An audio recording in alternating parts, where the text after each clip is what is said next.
alayhissalomning ayoli Nuh alayhissalom akelgan haq dinga ishonmay, uni sarang deb ayblab, ayollar o'ttirsidagi xiyonat, jism orqali qilingan xiyonatni ko'zda tutmasdan, ayollarning bir-birining sirlarini boshqalarga yetkazishmi xiyonat qatoriga kirdi.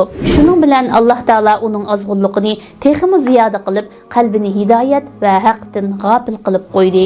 U sahroning o'ttiriga yasalgan bu kiyimining qandoq mangdiganligiga hech aqlini yetkazolmaydi.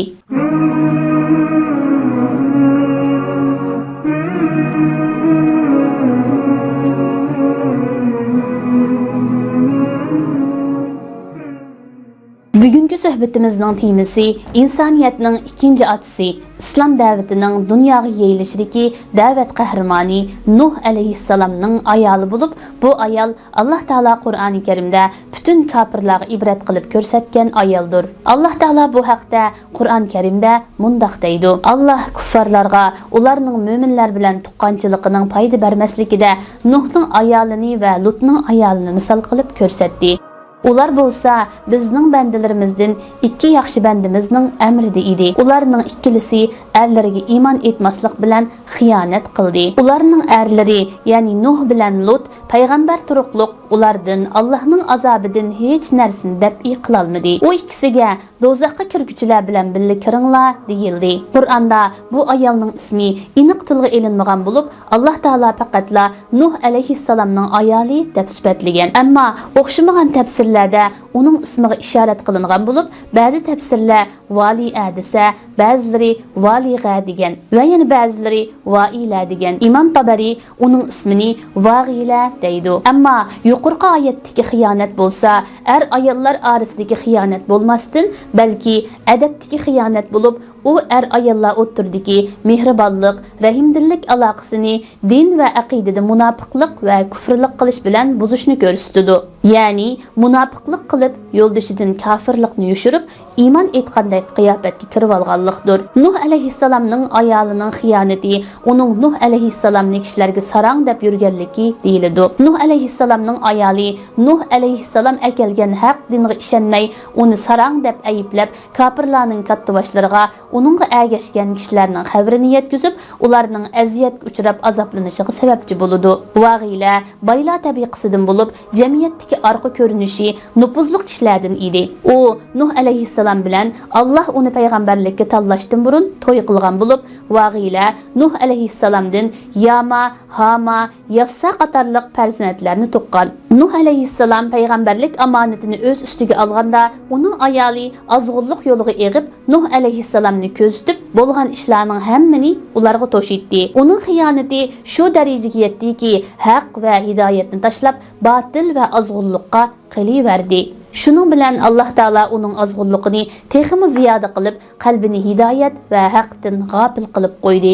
Nuh alayhissalom qavmini to'g'ri yo'lga chaqirganda, uning chaqiriqiga nihoyat osondagi odamlarga ijobat qildi. Shu vaqtda Nuh alayhissalom Robbiga duo qilib, zaminni ulardan paklab berishni so'radi. Alloh payg'ambarining duosini ijobat qilib, uningga qutulish vasilasi bo'lgan Nuh alayhissalomning kiyimisini yasashni vahiy qildi. Nuh alayhissalom va uning agash kuchilari bu kiyimini yasashga kirishdi. Kishilar shularning jumlasidan bo'lgan Vag'ila ham ularni masxara qilishga boshladi. U sahroning o'ttiriga yasalgan bu kiyimining qandoq mangdiganligiga hech aqlini yetkazolmaydi. Yomg'ir yig'ishga boshladi. Suv bu qaqas zaminga singmasdan ko'tarilib cho'nqurlashga boshladi.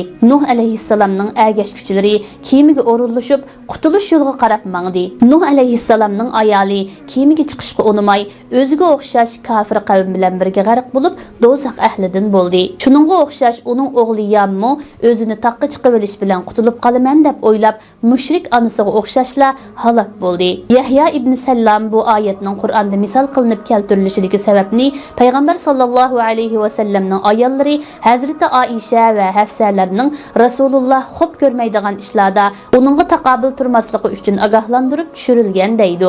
Nuh alayhissalomning ayolining ish izlaridan bizlar tuvandagidek bir necha xil suratni yakunlayamiz. Ayollar o'ttirsidagi xiyonat, jism orqali qilingan xiyonatni ko'zda tutmasdan, ayollarning bir-birining sirlarini boshqalarga yetkazishmi xiyonat qatoriga kiradi. Allohning buyruqlarida aqlga muvofiqlikdan bakrak ilohiy buyruqlarga qarab shartsiz bo'ysunish biz musulmonlarning iymonining bir parchasi ekanligini ifodalaydi.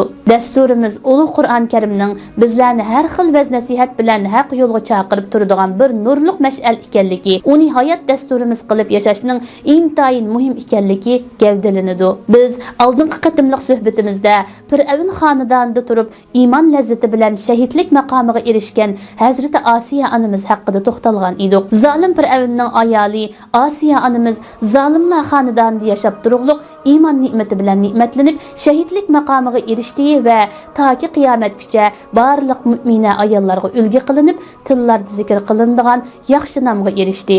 Nomi Qur'onda mangu zikr qilindi. Endi Nuh alayhissalomning ayoliga kelsak, anbiya xonadonida yashab turibmi zolimlarga yantayoq bo'lganligi va Allohga osiylik qilganligi uchun kofirlar bilan birga suvga g'arq qilindi. Shundaqla Qur'onda kofirlarga o'rnak qilinib ko'rsatildi va jahannamga kiradiganligidan xabar berildi. Bu ikki qissadan shuni ko'rib olamizki, yaxshi bo'lish, yaxshi yashash, iymon va taqvolik sharoit imkon bilan munosabatsiz.